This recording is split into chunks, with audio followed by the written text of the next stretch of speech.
Lecture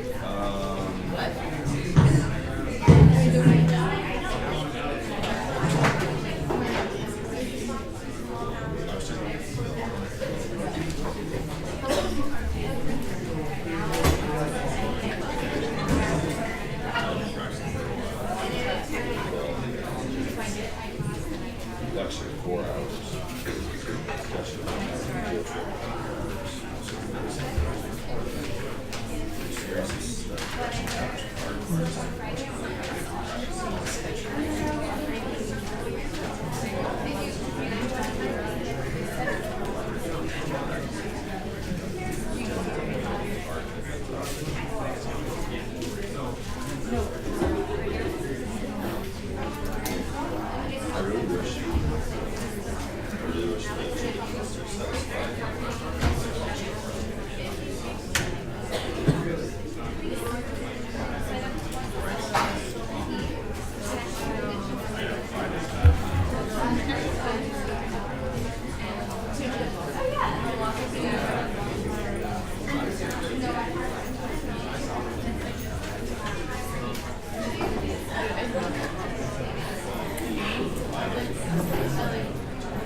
We don't have the midterms yet. I asked the TAs about it yesterday every time, so sorry about that. We'll try to get in time. Any questions about the class? Meet on Tuesday. No class on Thursday next week. Then we're in week 10, right? So I think the Thursday of week 10 we will not have new material. It'll be like a review or that kind of thing. So the last bit of new material will be the Tuesday and Wednesday. Any questions about how to prepare for finals and stuff? Again, there's lots of old finals on the website. Just a practice final? Yeah, we can if you want. Yeah. Do you want to do it during finals week or do you want to do it during 10th week? Or do you want to do it in class? We could do it in class if you want to. We only have the finals 3 hours long. So we won't be able to do it as much, but maybe we could just focus on the post-midterm stuff. You want to do that? Yeah, so we can all get all the finals and I'll print out the post-midterm questions, and then we can do those. That'd be cool. Yeah. And the TAs will also have another review session. Any questions about how to prepare or anything? All right. So today we're going to talk about 8 questions on homework. Oh yeah. So the homework we have to do on Tuesday. Did you get the homework I gave you on Wednesday? So you should be able to do that. I think it's straightforward. Okay, so that's due on Tuesday now.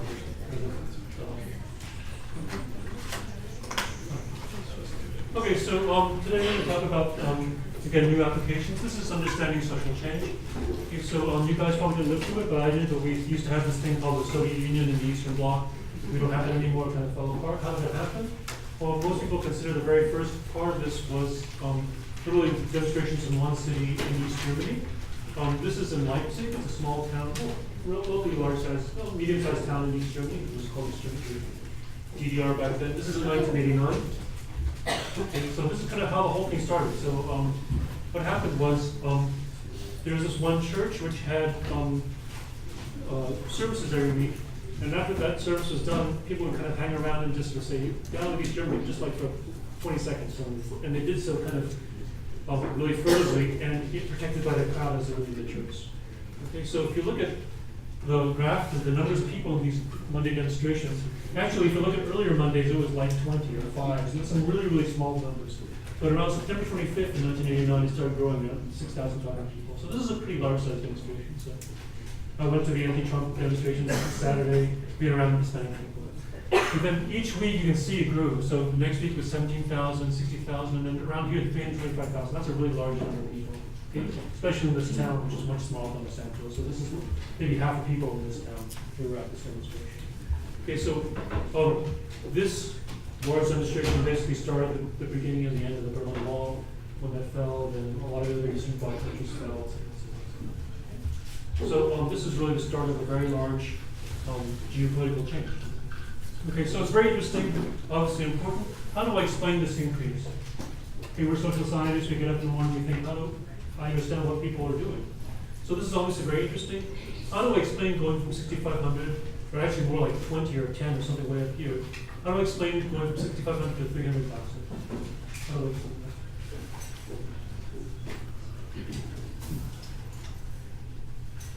So what do you think? Isn't it kind of like the riot example earlier on? If you know someone's going very little people there, it reduces the punishment that you will receive. Yeah. Once you see that, oh, there's 17,000 people, more likely to go. Yeah, exactly. Right. Yeah, it's like the Rico Yan kind of thing, right? It's like you might not be the first person to do it, but if there's 1,000 people out there, you feel like it's less likely they're going to kill us all. I mean, this is something. No, this was a real issue. I mean, people here, think about it. There were rumors of the Chinese solution out of Tiananmen Square, that kind of thing. So it was very possible that a bunch of people would be killed. That was people made sure that bills were in order and that kind of thing. It was serious. Okay, so yeah. So one explanation, kind of a naive one, is to say, well, on September 25th, 6,000 people didn't like the East German regime. And then each week they changed their minds. But do you think this many people will change their minds in that short of time? This is like a little over less than 2 months. Do you think people will change their minds? Like, one day they wake up and say, oh, I actually didn't like East German regime after all. No, that doesn't happen, right? What happened is the following, right? Exactly. That people were not happy about it, but they didn't want to be the only person out there. They wanted some assurance. And the more people came, the more assurance they had, and therefore, the more comfortable they felt going on. Okay? That seems to be the reason. Okay, so if you're a game theorist, how do I analyze this? Again, just start with 3 things. Right? What's the first thing? Players. Who are the players here? Yeah, they're citizens, right? Okay, what's the second thing? Options. So what are your options? Just go or not, show up or not, yeah? And the third thing is going to be what? Payouts, right? So how are your payouts, what are your payouts going to depend on? Huh? Get arrested. Yeah, so it depends whether you get arrested or not, but how does it depend? So obviously it depends on whether I go or not, but in addition, so if I don't go, maybe it's just like 0. So if I go, what does my payout depend on? Yeah, how many other people show up, right, exactly. Right? So maybe if a lot of people show up, it's less than 5 get arrested. Okay.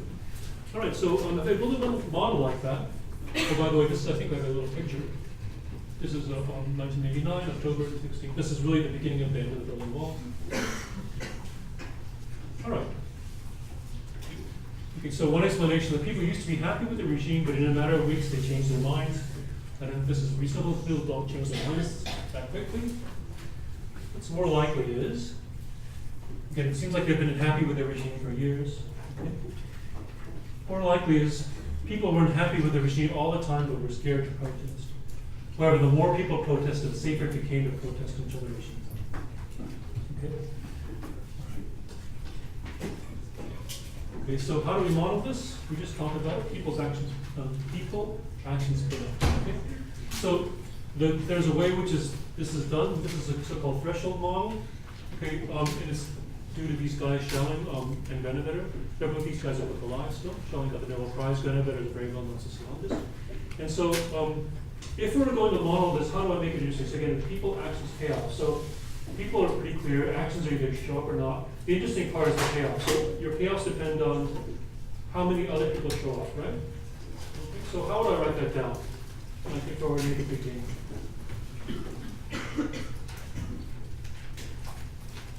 So one way to do it, obviously, well, how would I model this? With a tree? Good. Let's just do something simpler, like, how do I model payouts? how do your payoffs depend on, okay, so let's do this.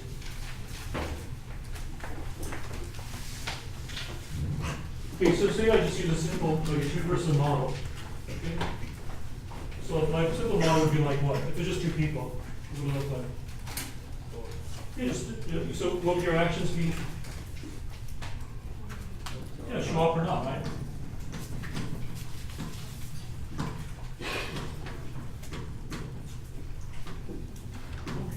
Okay. So what would the payouts be?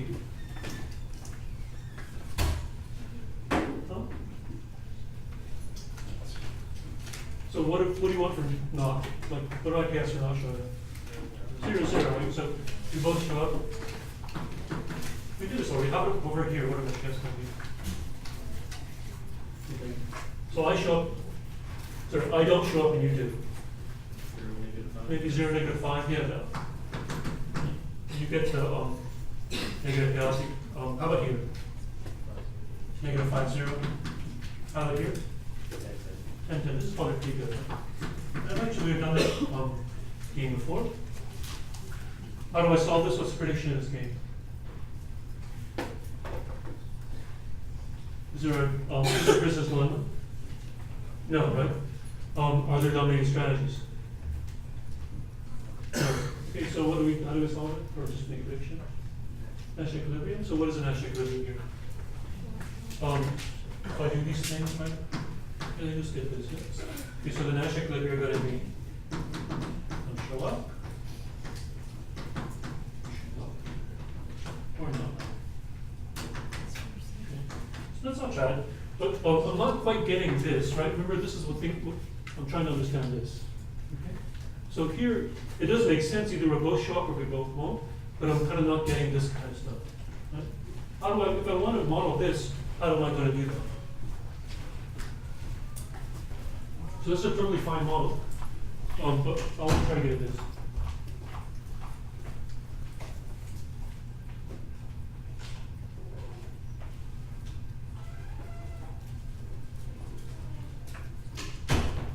Okay. Well, there's a lot more people here, obviously, right? Like 325,000 people. I'm not going to make a model of that many people, but I do want to do something, which is, are the people who show up on September 25th different than the people who show up on November 6th? Yeah. Yes, they definitely are, right? In what way are they different?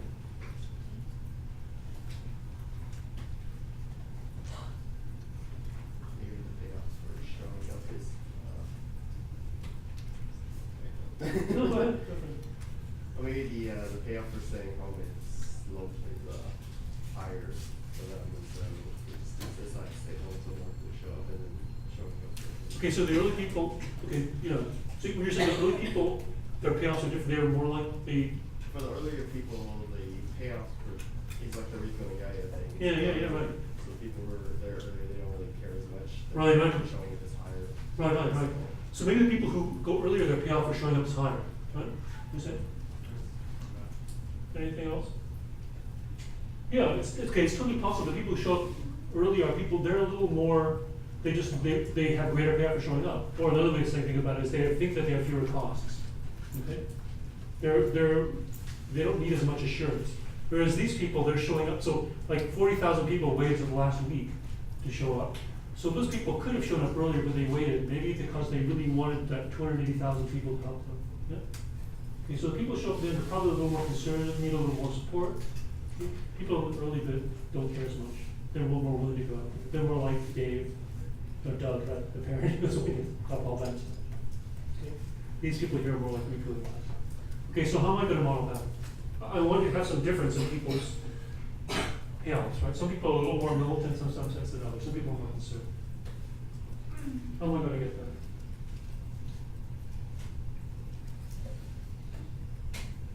Yeah. We all take risks and more people. Yeah, okay, so let me make another table. Okay, so say that, okay, so first I'm going to have more than 2 people, but I'm going to simplify a little bit. I'm going to say, so if you don't show up, you always get 0. And then, so this is not really a game, this is just a table of, and this is the number of people, others who show up. Okay, so if I don't show up, I get 0, but if I show up, okay, so this is how my payoff depends on the number of people who show up. Okay, so say my payoff looks like this. Okay, so like if so this is gonna be 0, 1, 2, 3, 4, 5, 6. Okay. Okay, so say that no one else shows up, and I'm literally the only person who shows up. What should my payoff be today? -10. Okay. Okay, what if I show up and one other person shows up? -5 maybe? Well, actually here it would be, if I show up and exactly one other person shows up, probably this would be what? 10, right? So it would be 10 and 10. Okay. Something like this. So this is a person who, does this seem reasonable to you? What do you write down? No. I think what? So this is, I don't want to show up always if no other person shows up. If one other person shows up, I get a payoff of 10. Does this seem reasonable to you? No, how would you change it? Yeah, it probably should go up. Yeah, I'm actually happier. For every person, maybe 20, I don't know, 30.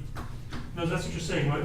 The payoff of my payoff of showing up increases the more people show up. It's like if I want to go to a party, the more the other people show up, the happier I am. So if you're like this, when would you want to show up? You'll show up if you know at least how many other people show up. 1, right? Okay, so are you kind of a militant person if you're like this? So you'd be willing to go to, chemists or light to, if you know exactly one other person shows up. Do you think about this? Would you personally show up? Would you? Maybe. If you're a little bit less militant or a little more conservative, how would you be different? Huh? Yeah, exactly. Maybe a negative for longer, exactly, right? So maybe you'd be like, I don't know, -30, -20, -5, -2. But then if like 4 people show up, then it's like 1, 4, 10, something like this, yeah? So your payoff is increasing as the number of people show up. Okay, but it's negative for longer. Does that make sense? So this person needs a little more assurance. This person needs at least how many people to show up before they want to? 4. 4. Does that make sense? Okay, so the idea is that these people kind of are more like that, right? Their payoffs are negative for longer, yeah? So they need more support. They need more other people, whereas these people are less so. Okay? Does that make sense? Okay. So the idea in this special model is to simplify. So we could write a huge big game, but the idea is to look at it this way. Okay? If I'm looking at this person, do I really have to consider the -30, -20, -5, -2, 1, 4, 10? Do I have to consider that? Not really. Actually, the key thing in this model is what? For this person is what? Huh? It turns from negative to positive. Exactly right. The key thing is when it turns from negative to positive. Exactly right. The key thing is this person needs exactly 4. Once they reach 4, they're fine. But if they don't have 4, they're not going to do it. Yeah. So the key thing is this little transition. Yeah. Does that make sense? Okay. So in this threshold, in this model, we call this the threshold. So in this case, this person has threshold 4. So your threshold is the total number of people other than you, you need to show up before you want to show up. That's what's relevant here. So we're going to simplify it a lot. So that way you don't have to write down all the numbers. Yeah? So each person has a threshold. So if your threshold 0, it means like you're willing to just put it out there all by yourself. You're literally totally okay to be the only person on that ticket amount. Your threshold is 0. Okay? If your threshold is 10 billion, it means you're never going to. There's no amount of support which will make you want to do it. So most people though are somewhere between those. Right? So the lower your threshold, kind of the more militant you are, the less assurance you need, the higher the threshold means you need more assurance. Make sense? Okay. So the idea is this. This is a threshold model. Each person has a threshold. There's a person revolts only if the total number of other people who revolt is greater than or equal to the threshold. Okay? And this is how people are going to be different. People have different thresholds. So your threshold is the total number of people you need other than you to make you want to revolt. So for example, a person with threshold 1 will revolt if he sees only one other person revolt. Have you seen that there's a YouTube video about this guy dancing and then another person dances with him? Do you know what I'm talking about? We'll try to find it and show it to you, but it's basically this story. You know what I'm talking about? No? You've seen it, right? Maybe you can find it. I'll find it. But the whole story is there's this guy dancing, and he's literally the only person dancing, and he looks like a crazy person. Then another person joins him, and another person joins him, and then suddenly everyone starts dancing. Okay? That's kind of like what's going on here. All right. So a person with threshold 1 revolt exceeds one person revolt. A person with threshold 0 is willing to jump in all by herself. A person with threshold 8 requires 8 partners before joining the game. Okay, so it's a game that we're simplifying. Okay. All that really matters is your threshold. Okay, any questions about this? That's a simple one. Okay. All right, so given people's thresholds, we have a game in which each person decides whether to revolt or not. Okay, so we can find Nash equilibrium of this game. All right, so let me give you an example. Okay, so person 1 has threshold 0, and person 2 has threshold 1. Say we have 2 people, just super simple. Person 1 has threshold 0, person 2 has threshold 1. What do you think is going to happen in this case? Simple. Well, what is person 1 going to do? They're going to revolt because they don't need any friends. They're willing to do it by themselves. Person 2 needs one friend, but is person 2 going to revolt too? Yeah, because person 1 did. Yeah, it's pretty straightforward. Okay, let's see how we get this out. So what I do is I make a little table like this. Okay, so I'm trying to get at that little dynamic of how kind of things can snowball. Okay, so we're going to start this way. Okay, so we're going to let person, this is person 1, they have threshold 0, and person 2 has threshold 1. We're going to put an initial state. What do I mean by that? This is just a supposition of what might happen. And then given that, we're going to see how behavior changes over time. Okay. All right, so, okay. I'm going to try to find that video. I should have done it before class. Okay. All right, so let's check this. Is yes, no, why an Nash equilibrium? So in other words, if person 1 with threshold 0 starts by joining, starts by revolting, and the player 2 with threshold 1 starts by not revolting, is this a Nash equilibrium? Remember Nash equilibrium situation from which once you're there, no one gains by deviating? Okay. So what do I do to check if this is a Nash equilibrium? In other words, in this situation, only person 1 revolts. To check if it's a Nash equilibrium, I simply put those in the table, that is, this person's revolting, that person's not, and then I see what happens in the future as time goes on. Okay, so let's do that. Okay, so this is time equals 1. So this is, and the initial state is something we just assume, we just throw that in there. Okay. When time equals 1, does this threshold person revolt? Yes, because last time no one else showed up, but that person doesn't care. That person's willing to do it all by herself.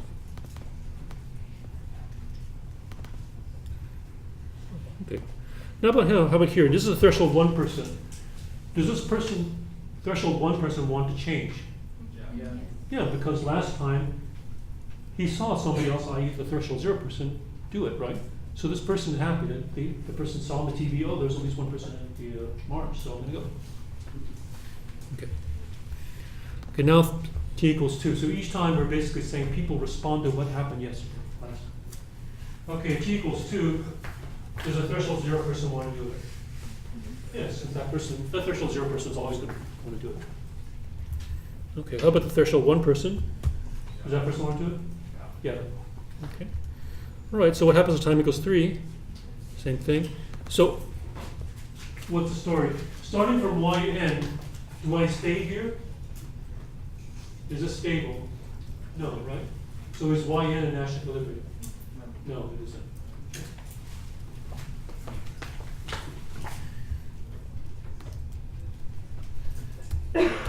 Okay. What if we start with both not revolting? How about this one? Okay. They both start with not revolting. Okay.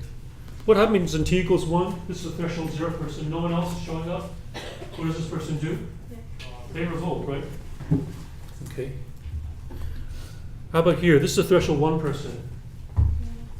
No, because they need a friend and they didn't see a friend last time. Right? This person's responding to this person. Okay. How about now time equals 2? Does a threshold 0 person revolt? Yes.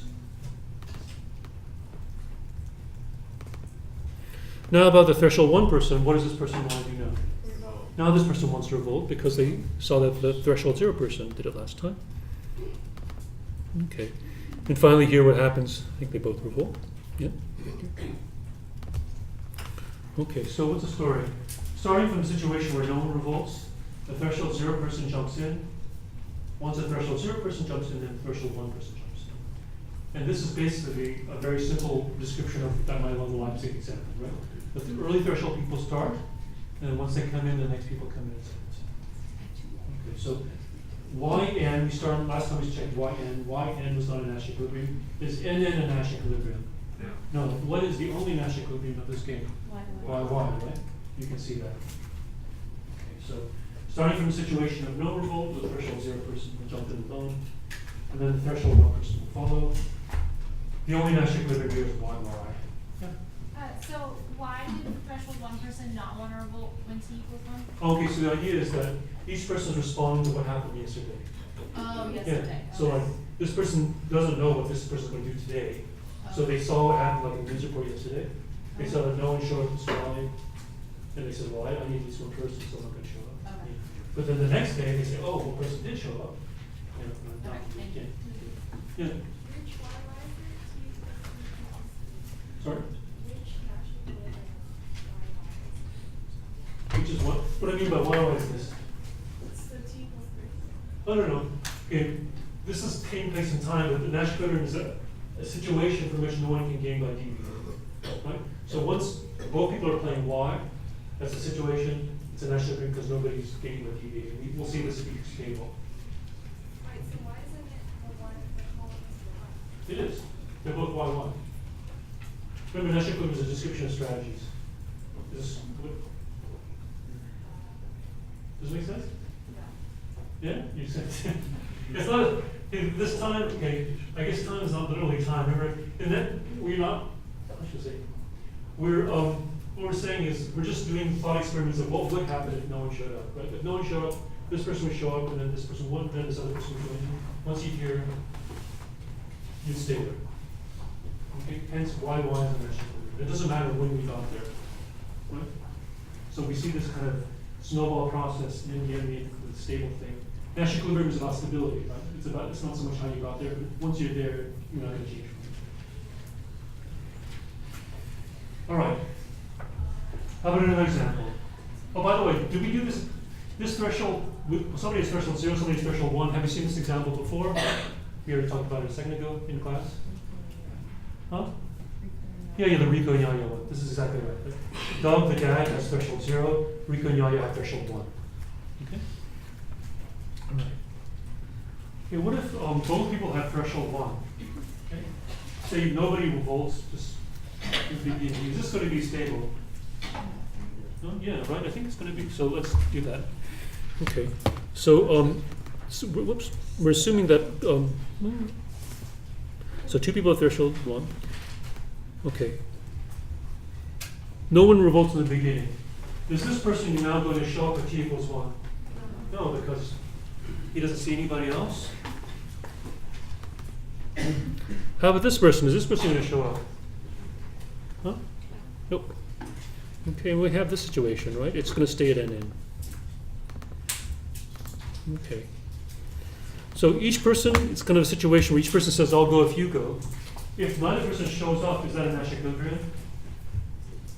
Yeah, it is, right? Okay, one Nash equilibrium is NN. Each person waits for the other, nothing ever happens. So that's exactly this. That's just this here. Nobody shows up. Okay. So we start with one person revolting. Okay, so we have this person said yes, this person said no, so let's see what happens here. Okay. Now time equals 1, does this person show up? Remember, this person needs at least one other person to show up for them to want to show up.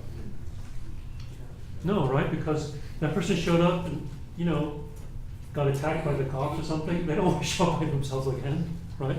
Okay, so here like this. How about this person? Yes. Now this person this person did see somebody and they like newspaper say, hey, somebody showed up. That was a fine with me, so I'll show up. Okay. So again, each person's reacting to what happened last time. Okay, now about here. Now what happens is this person? Yeah, that person shows up now. What about this person? No, yeah, I showed up alone last time, etc. Okay, so you have this kind of situation.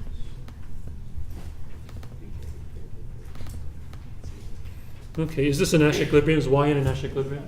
No, because each person is kind of like, have you ever been in a situation like this? It's like, I expected to see you yesterday, but you weren't there.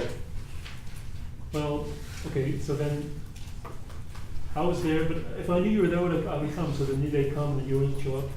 You know what I'm talking about? Has that ever happened to you? Yeah, maybe you have more friends than I have. Okay. Anyway, this can happen. Is Y in a Nash equilibrium? Is Y in? No, it's not stable. There's this kind of jumping around. This is not a Nash equilibrium. Okay, so we found that NN was a Nash equilibrium. Yn is not a Nash equilibrium. What would be another Nash equilibrium? So NN is 1. We just checked Yn, which is that. That's not. What's the other possibility? Y, right? If they both show up. So we start with both revolting. Okay, so if we both revolt. So is this person happy? Does this person revolt? Yeah, because there was one other person last time. How was this person? Does that person revolt? Yeah. Then we have this situation. Okay. All right.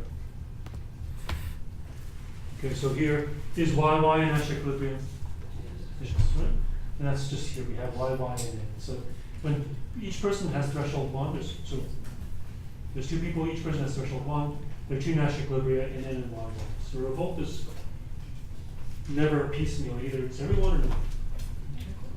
And sometimes this does describe reality. You see revolt going from somebody from nothing to everything. Does this make sense? This is just a tabular version of that game. Okay. How about this? This is what happens when we raise thresholds. Okay, so before we had threshold 1 and another person with threshold 1. Now we're making that person a little more conservative. That person has threshold 2, so that person needs 2 partners. So we make a threshold 1 person, threshold 2. So that person gets a little more conservative, maybe a little more scared, maybe somebody, or maybe just a little wants to watch TV or something. They just have other things to do. That person has a higher threshold. What happens now? Okay. Now what happens here? Yes, this person will do it, right? If you start with YY, this person does it because that person only needs 1 partner. Okay, how about this person now? No, right? That person needs 2 other friends, but they only have 1 other friend who's showing up. So that person doesn't do it anymore. I need to get my N.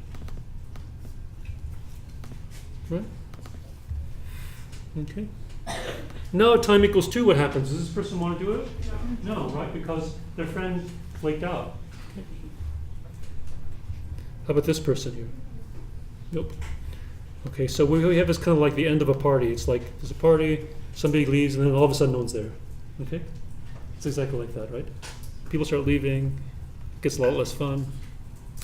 Okay. So I make somebody have threshold 2. Even starting from the most optimistic situation where everyone revolts, we end up with no one. Sure. All right. So in these thresholds, what are the possible Nash equilibria? And N is the only one, right? Yeah. But since we only have like 2 people in that game, is it possible for they have a threshold of 2? Yeah, exactly right. What does it even mean? Right, exactly right. If there's only 2 people in a game, if you have a threshold of 2, means you never want to do it. You're like the opposite of threshold 0 person. Threshold 0 person always wants to do it. It's like a dominant strategy to do it. A threshold 2 person in this case never wants to do it, not under any circumstances. So what's the point here? When I had a threshold 1 person and a threshold 1 person, we had 2 Nash equilibria. One was YY and one was NN. Yes? I just changed 1 person's threshold, and now we only have 1 Nash equilibrium NN. Okay, so I got rid of revolt by just changing 1 person's threshold and making the single person more conservative. We did examples like this before. So raising a single person's threshold slightly can make revolt impossible, even starting from the best initial positions, revolt is. In other words, in this case, there is no Nash equilibrium with revolt. Okay, so what the point of this is that if you change people's thresholds a little bit, you can just change one person, you can change social behavior. So in this case, if you want to clamp down on a movement, you can just raise a few people's thresholds. You don't have to change everybody. All right.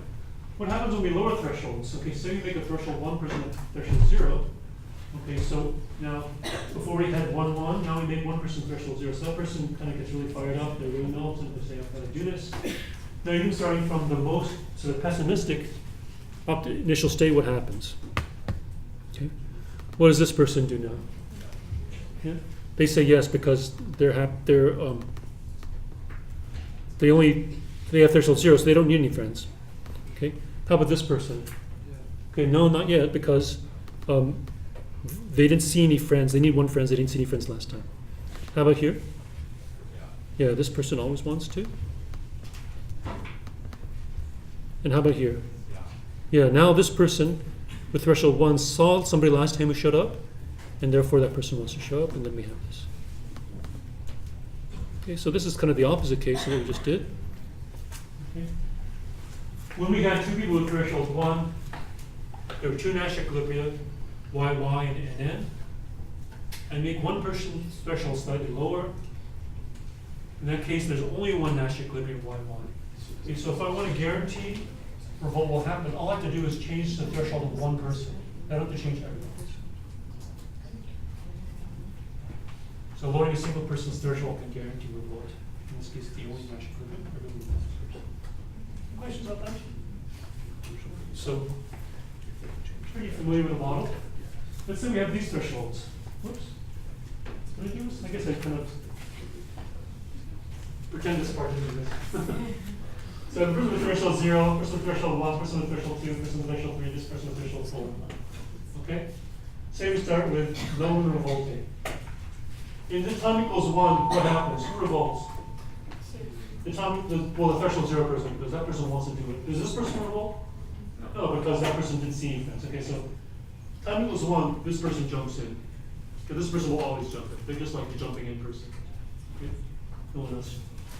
Okay, now time equals 2. Who now joins in now? The threshold 1 person, because that threshold 1 person sees another person, i.e. the threshold 0 person doing it. That person jumps in. Now what happens? Now the threshold 2 person jumps in, right? And then you have this path. Okay? Now this is basically our model of the Leipzig thing, the table I showed you, the very first thing I showed you. Yeah? In the beginning we have people who are militant showing up, but as the militant people show up, and people who are slightly less militant show up, the people who are slightly less militant, and the people who are more moderate, and the people who really need lots of assurance show up. And so that's kind of what happens. And I think that's reasonable. You do actually see that. Okay? Usually when you see a movement going, people in the beginning are more militant, people join at the end, other people who need more assurance. So this is kind of like the model of our little snowball thing. So here revolt snowballs from nothing. First militants revolt, then reform-minded people, etc. As more people revolt, increasingly conservative people revolt. That makes sense? So this is kind of a standard model of the Leipzig thing and other kind of snowballs. All right, so let's do this one. So before, any questions about this? Okay. So I have threshold 0, 1, 2, 3, and 4. Okay. I'm going to make this person, and we start with n and n. I'm going to make that person threshold 0, threshold 1. So I just changed one person, 1 out of 5. Okay. What happens now? No one ever revolts. Why? Yeah, someone needs to start it, right? So the existence of that threshold 0 person is very important, right? That threshold 0 person jumping in made the next person jump in, et cetera, et cetera. But if that person doesn't happen, then you never get started. From this situation, you just stay ahead. Okay, so literally one person can make a difference, yeah? Make sense? Okay, so remember I told you like the example of the guy in Taiwan with a sign saying I have AIDS. What's the point of that? What's the point of you're the only person who does something? How are you going to affect 1 million people? Well, you might not affect 1 million people, but you might affect the second person. Right? And that second person might affect the third person, etc. Then you might affect 20 people, etc. Okay. it's possible now for revolt to get stuck. If I make a threshold 0 person and threshold 1, no hardcore militants jump in and hence revolt never gets stuck. Yeah. Can you go back to the last slide really quick? Sure. Sure. All I'm doing is a comparison between 0, 1, 2, 3, 4, and then 1, 1.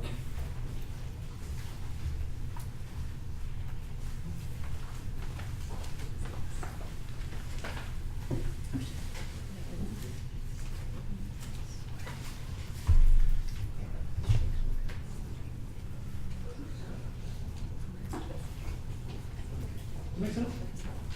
Okay. Here's the conclusion of the threshold model. Okay, so and I'll give you sort of jump this side. So here's the conclusion. Okay. It turns out the revolt depends crucially on low threshold people, especially 0 threshold people. So if you buy this model, you might say, well, what societies are more likely to have a revolt? Well, the obvious thing is, well, if people are generally, on average, more militant or more into social change, there will be more social change. If people are more conservative, on average, they won't have social change. Okay.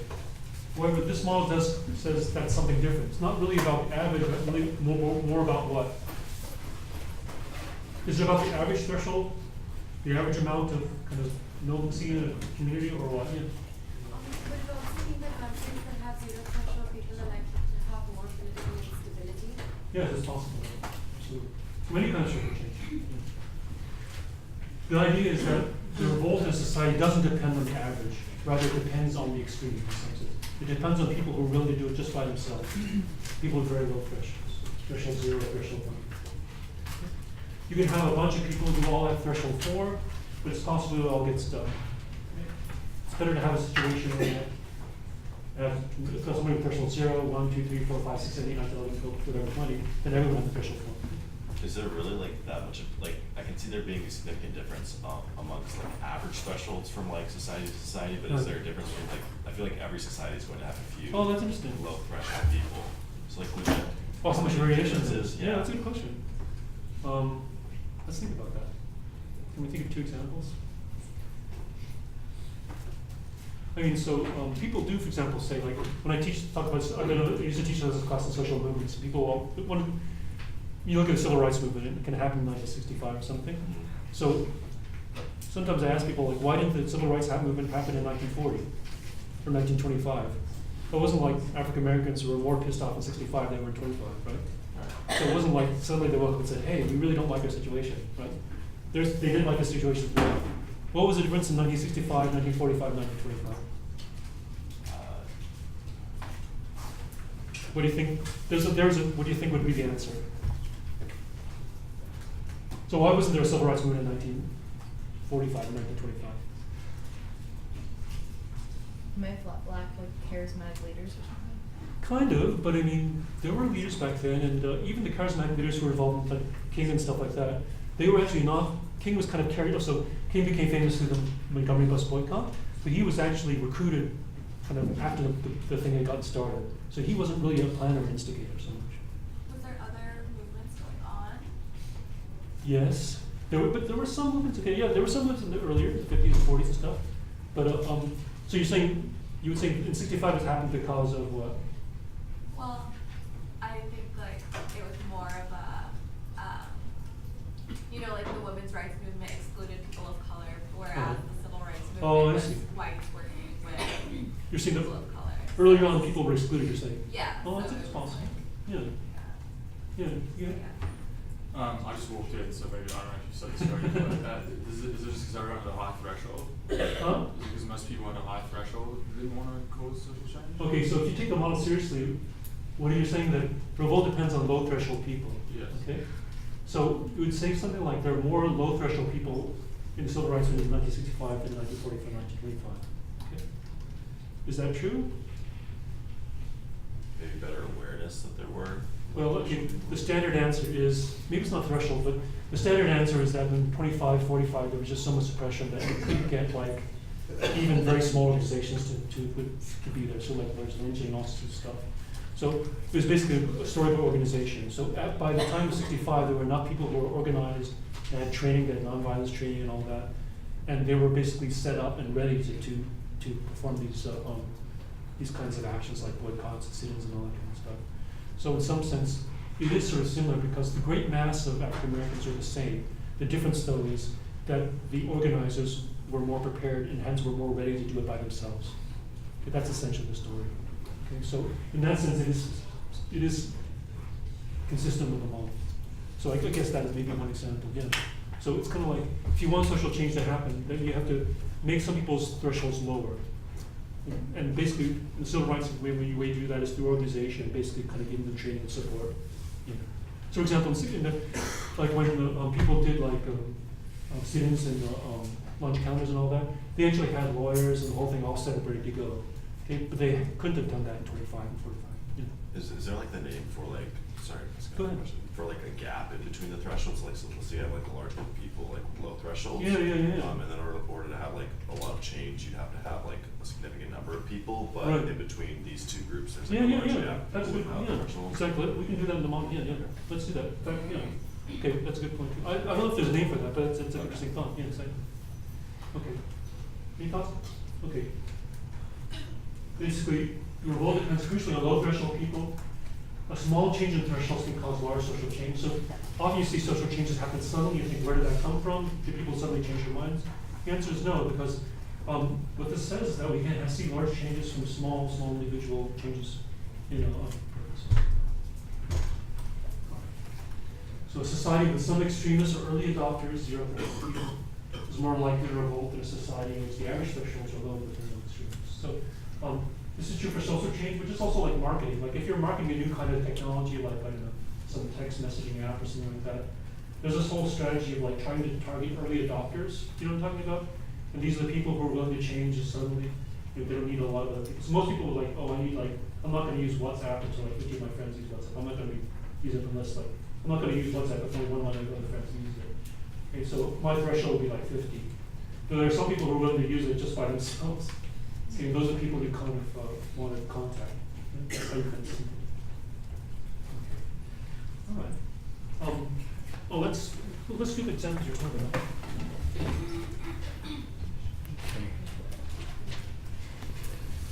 Let's see. Oh, this is my little. Hey, this is Excel. So I basically made a little Excel spreadsheet.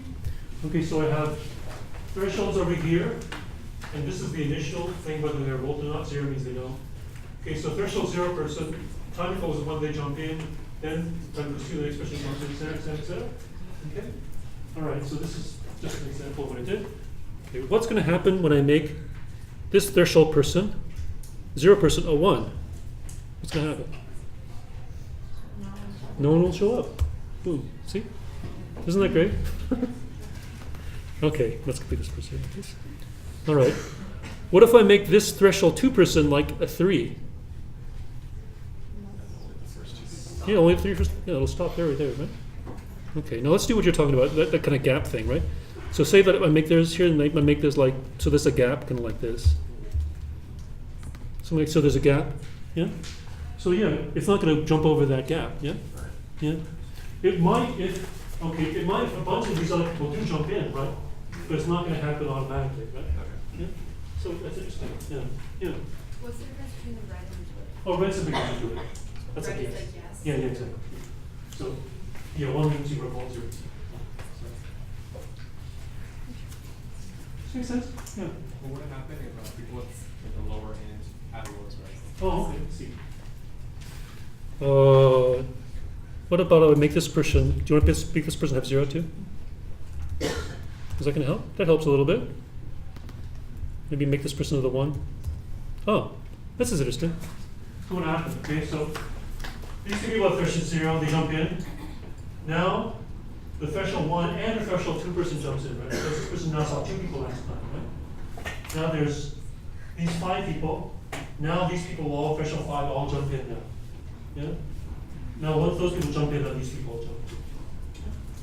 Interesting. Cool. Now I'm tempted to find that video, the YouTube video. Do you know what it's called? I'm very hesitant to search for YouTube videos in the middle of class because you never know what shows up. I'll do it next. Do you want to do next? I'll do it funny next time. I don't know. Oh, let's see. I'll spend like literally 30 seconds doing this. But,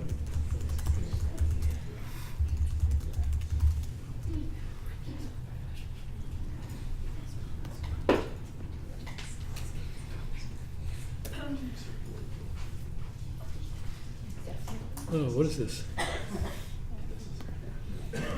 It's like in park in San Francisco. Snowball, I don't know. Who knows what this is going to be? Oh, okay, I'll just do it later. I'm sorry, I don't want to. Okay, this guy Jerry Mackey I saw it when he gave a talk once.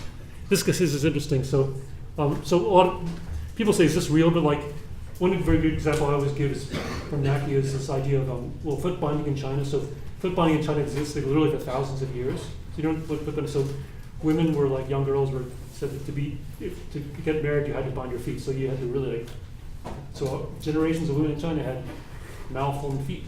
Couldn't walk really good, like not like. But see, this happened. This custom existed for thousands of years, very oppressive to women. But it ended in 100 years, like literally ended quickly. Okay, and the way it worked is it was exactly one of these kinds of things. Some people said, "Hey, we're not going to do this anymore. We're going to say we're not going to accept foot binding in our daughters. Plus, we're going to let our sons marry. We're only going to let our sons marry people who are not foot bound." Right? So what's the point of that? It basically gives every person with a daughter now and says, hey, it used to be that we couldn't get our daughters married if they were not foot bound. And now there's a bunch of people who said that they would marry us.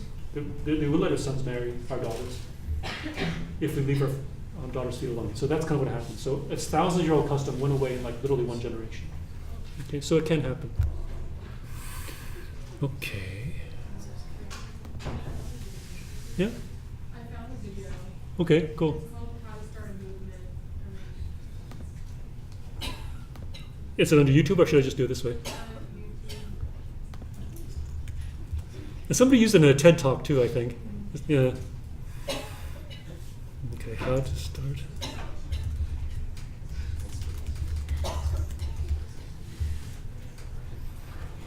Oh, here we go. Okay, oh yeah. Well, it's only 5 minutes long, so somebody can put the audio in here too.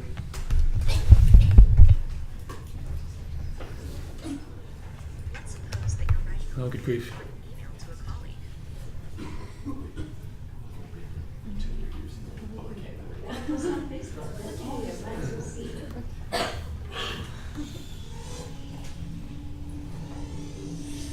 Oh, this is the TED Talk.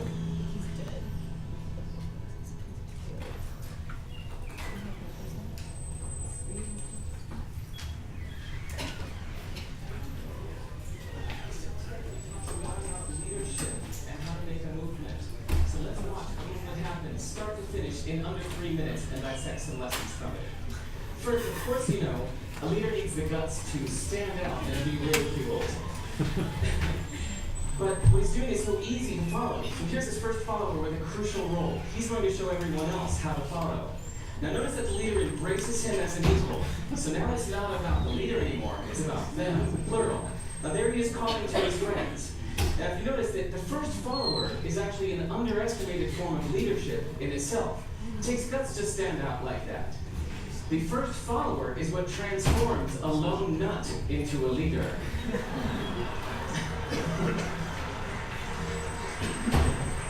And here comes a second follower. Now it's not a lone nut, it's not two nuts, 3 is a crowd, and the crowd is news. So a movement must be public. It's important to show not just the leader, but the followers, because you find that new followers emulate the followers, not the leader. Now here come 2 more people, and immediately after, 3 more people. Now we've got momentum. This is the tipping point. Now we've got a movement. So, notice that as more people join in, it's less risky. So those that were sitting on the fence before now have no reason not to. They won't stand out, they won't be ridiculed, but they will be part of the in crowd if they hurry. So, over the next minute, you'll see all of the those that prefer to stick with the crowd, because eventually they will be ridiculed for not joining in. And that's how you make a movement. But let's recap some lessons from this. So, first, if you are the type, like the shirtless dancing. Okay, anyway. It's not too bad, yeah. Those first few people kind of bridge the gap between the threshold 0 and the threshold 3, right? Okay, all right. Okay, cool. Thank you. Okay. Okay, so I'm going to throw in some more stuff. So given thresholds, how do I find all Nash equilibria? So say I have this situation here. I have a threshold 1 person, 2 people with threshold 2, 2 people with threshold 4. If everyone starts not revolting, everyone starts at ends, is this a Nash equilibrium? Yeah, because this person needs 1 friend, this person needs 2 friends, and so this is a Nash equilibrium. Okay? But you're not going to move from this, right? To move from this, they need a threshold 0 person. So from this, they can. However, if everyone did, if you started here, is this also a Nash equilibrium? So what you do is simply check, right? Is this person happy? Does this person want to move? No, that person sees 1 friend. Does this person sees 2 friends, right? This person sees 2 friends. Does this person see 4 friends? Yes, right? So this person is happy too. Okay? So if we started all at n, that's a Nash equilibrium. If we started all at y, it's also a Nash equilibrium. What about this one? This is where persons with threshold 1 and persons with threshold 2 go, but the persons with threshold 4 don't. Is this a Nash equilibrium? Yes, right? This person's happy because they have 1 friend. This person's happy because they have 2 friends. This person's happy because she has 2 friends. However, these people don't have 1 friends. So in this case, there are 3 Nash equilibria. One where no one shows up, when everyone shows up, and one which is kind of like in between. So why don't we move from here to here? Huh? Yeah, exactly. To go from here to here, we need a 3. Exactly. We need that person to kind of bridge the gap. Exactly. So the reason we don't move from here to here is because these people will have to move together. So either we make one a 3, or we have to get them to convince them to move together. So anyway, this is how you find all Nash equilibria. We just try it. Questions? Okay. All right. So to find all Nash equilibria, you just try different possibilities. For example, what about this? Is it possible that would have n, y, y? Would that be a Nash equilibrium? Obviously not, right? Because you'll never have a situation where a threshold 4 person goes and a threshold 2 person doesn't. Yes? Yeah. So it'll always be like starting from y at the top and then going. So note that if a person revolts, everyone with the same or lower threshold walls. Would I ever have a situation where I have y, n, y, y, y? So in other words, y here, n, y, y, y. In other words, the threshold 2 people are doing different things? No, right? Because if the threshold 2 people are the same, they're going to either both go or both go. So these are the Nash equilibrium. How about another question? This is kind of like the bonus round. Okay. Why do fashions go in cycles? Okay, so like it used to be like when I taught this class 7 or 8 years ago, maybe 40–50% of the class would show up with these boots which were furry and and I don't see too many people wearing those anymore. What happened? You guys have looked in your closet? Yes, you do. Why don't you wear them? They're still just as good as they were 5 or 10 years ago. What's the matter? People know how cool they are. Yeah, exactly right. Okay, it was kind of a fad, right? Like all fashions go in trends, right? I mean, I think of the latest fashion is that it used to people used to, when Razor scooters first came out, they cost $100. And people my age were using them in New York City because it was a cool thing. It was like in 2000. Okay. All right. Fashions come and go. Why do they move in cycles? Why do fashions move in cycles? Yeah. Because everybody buys them and then they're not as like cool and out. Yeah, exactly. Yeah, exactly. So, okay, so how do I explain how fashion kind of increases? So, go ahead. Is it that people's thresholds change with time? Yeah, okay, so it seems like what we described is kind of how a fashion starts, right? Somebody first was the first person to wear Ugg boots. I think the first people to wear Ugg boots were like skiers or something like that, or surfers or something, even male surfers or something, right? They had to go surf and then put on their Ugg boots. It's like, wow, that's great. And then more and more people. So we kind of get this, as more and more people do Ugg boots, then it became more and more fashionable. Okay, but then you're saying maybe the thresholds change. Yeah. You're saying, right? And you said also maybe it just becomes less cool, that's the whole point, right?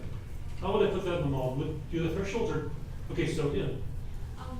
When more people start using them, threshold goes up, but when too many people start using it, threshold goes down. Yeah, it's kind of like, okay, so you have kind of a threshold, so you need at least a certain number of people to do it before you want to do it. But when the total number of people becomes too high, then what do? You don't do it anymore. I'm not going to wear Ugg boots if my grandmother and wears Ugg boots. So it's like there's like a ceiling. Like Yeah, exactly right. It's like you have both a floor and a ceiling. So we just had the floor, we had it in the ceiling. Does that make sense? It's just like, think about whether to get a navel ring or something, and then I don't want to go into the navel ring, people just look at your face. So I see my cool friends where I have a navel ring, I put one on, I think it's cool. And then ride the bus, I see suburban moms having navel rings. I see my aunt having navel ring, it's the grandmother, my uncles, you thinking, I'll take a minute. Okay, so, all right, so it's like, you have a lower threshold and so-called, so you have a threshold at the bottom and you have a threshold at the top, right? Okay, you need at least a certain number of people on the bottom, but if too many people do it, then you're going to quit. Okay. Okay, so like this is one example of that. So these are shoulder pads. They used to be in. There were totally like if you look at movies from the 1980s, everyone's wearing shoulder pads. Every single woman is wearing shoulder pads. They went away, but now they're coming back again. Now we have really high heels are really in fashion there again. So it goes up and down. Why does it go cycle? For years, shoulder pads are fashion suicide, and now they're back in catwalks. How does this happen?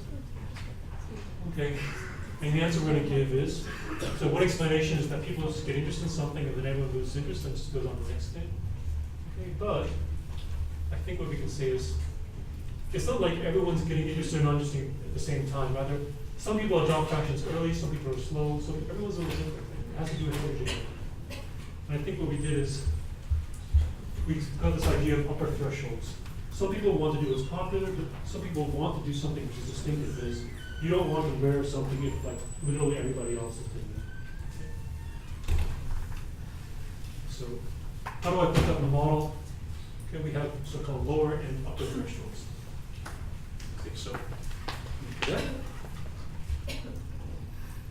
okay, so this is a quite different topic from, well, it seems like a quite different topic from social movements or political change, but maybe it's the same thing. Okay, so this is the same model, but now I have a lower threshold and upper threshold. What the upper threshold means is, if more than this number of people do it, I'm going to stop doing it. Okay? In other words, I will do it if the total number of others is greater than or equal to 0 and less than or equal to 11. Okay? So in this case, my upper threshold is 11, so it doesn't really ever bite because there's only 10 people. So actually, there are 11 people here. So there's never 11 friends. Okay, so this is like not really an issue. Okay? So here, I just have 0, 1, 2, 3. This is just my standard snowball. Okay? First, the threshold 0 person jumps in, threshold 1 to 7. The upper threshold never really comes into play. Okay? So let's do something. How would what do you want me to change? Let's put an upper threshold in. What do you want to do? 6. Which person? You'll make this person? Okay. Okay. What happens here? Okay. So that person jumps in, that person jumps in. This person jumps in because there's 4 other people, right? Okay. 1, 2, 3, 4. The person jumps in. That person jumps in. That person jumps in. But now this person jumps out because last time there were 1, 2, 3, 4, 5, 6, 7, too many people doing it. Now this person jumps out. Okay. Now let's see what happens. Is it going to change now? Oh, this is interesting. Once this person jumps out, then what happens to this person? They also jump out, right? That person needed everybody else, right? So that person jumps and then goes away. And now I wonder what's going to happen. Oh, okay, let me see. I'm going to just do my fill right.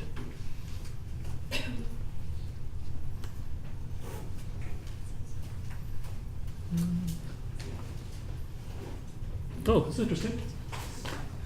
You've got to have a little bit of cycle, yeah? Okay, so that person jumps out. Then these people are already on the fence kind of already. They're kind of, so they say, oh, my cool friend stopped doing it. I'm going to start, I'm going to cut back. But then when we reach here, what does this person do now? That person jumps in again, because right now it's kind of cool again. Yeah? This is kind of like lava lights or something. So I've actually seen like 2 or 3 cycles of lava lights. I think they're not cool now, right? No one has a lava, you don't know anyone with a I'll lava go lamp. lava line. You have a lava lamp? Okay, very good. I remember lava lamps when they were new. Then they kind of went out of fashion, they become a retro thing, then became out of fashion, now it became like a retro, like there's a ironic commentary on retro things. All right, so you can see this thing. All right, this is, okay, how about this? Maybe start like wearing socks. Is everyone gonna show up in their Uggs tomorrow? Or next week? This is a simple one, how about this? Like, I'm gonna pick this person threshold 1. And this is interesting, this is like a pure cycle. So this person's like ultra super cool. Okay, so they're willing to wear out in like, I don't know, like, they're willing to like drill holes in their head or something like that, or skull jewelry or something like that, by themselves. Okay, then the next person jumps in, the next person jumps in. Now remember, this person needs exactly, we'll do it only if one other person, if exactly one other person does it, they're willing to do. So now 2 other people do it, they're too cool for that, then they jump out. Yeah. Okay, after this happens, now this person jumps out, that person jumps out. But now, since there's only one person, that person goes back in again. Yeah. See how it's, so, with just a small change in our original model, we can explain a different set of behavior, right, cycles. Yeah. First person has a lower threshold of 1. Yeah. Shouldn't he jump out immediately after T2? Here, Yeah. if this person wants at least 0, I mean this person or this person? Like person with threshold 0 This person, has okay. an upper threshold 1, right? Yeah. So as soon as one more person comes in, shouldn't he jump out? Oh, no, what I mean is, okay, the total of other people must be greater than 0, greater than or equal to 0, and less than or equal to 1. Okay, so what you're saying would be true if that was a 0. So let's make that, okay, so, right. This person is still in because that person saw one other person. This person's okay with one other person. What is a T? But they're not okay with 2 other people. That's what we got. Why are they still in it at T3 then? Because last time, it was reacted to what happened last time. So that this time they saw exactly one other person. It's not including their. Yeah, not including yourself, exactly. Yeah. So, So in that case, every person will be stuck in a situation for at least one moment in time where they're uncomfortable with their threshold. oh, that's interesting. It's like, at some point in time, everyone's literally on the bubble, right? That's interesting. Like in the other example, we had some people like, that saw black or red, right? Those people were not, they were okay with it. That's interesting too. Yeah. Do you feel that way sometimes? Like you get up in the morning and think, at what point in my life am I going to stop wearing whatever this thing is? You know, right up above all that, you know. Last month I was okay with it. Okay. Right. So let's, if I made this threshold 0, then that would be what you're talking about. So this person does it. This person will do it literally only if they're the only person who does it. Okay. So this person shows up, another person shows up, another person quits. You have these thresholds, it means you'll do it if you're literally the only person. Okay. So that's the thing. That person will jump back in with no one else.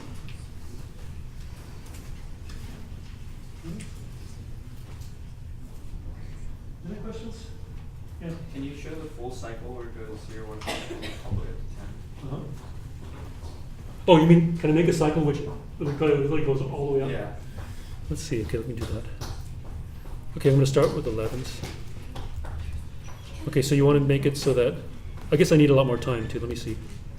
No, I mean like Uh-huh. changing the upper threshold so that it like matches. the Oh, threshold. like this? Yeah.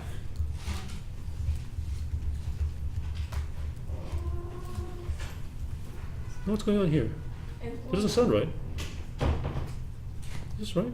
Yes, because if, like, the initial player will never play, it would influence, like, even if you change the upper threshold, the others, the lower, like, the first player would still influence all the other decisions. Because if he's not playing, then no one else is playing. Yeah, but I wonder, I don't know why, okay, this I understand, this person jumps in, right? And this person jumps in, this person drops out. This person jumps in because there are 2. 3 never gets in there, right? I'm just trying to think this, because this is all symmetric here, but I have asymmetric, it's interesting. I think this is right. Yeah. Maybe make the upper threshold like 1. Okay. Like, make all of them one more? Yeah. Oops. Same. That's interesting. Oh, it's a little bit different. Now this person jumps in.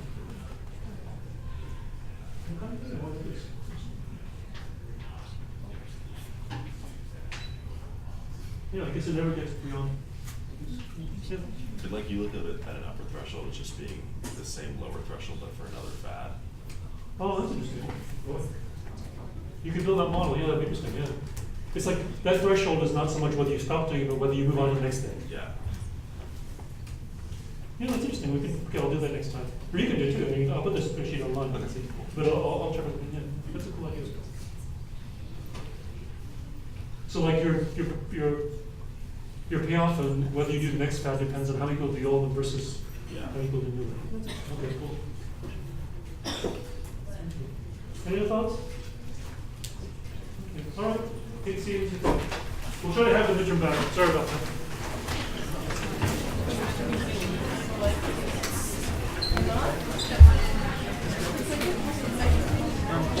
So, how are we this next? Oh, we're not using the spreadsheet? Oh, computer?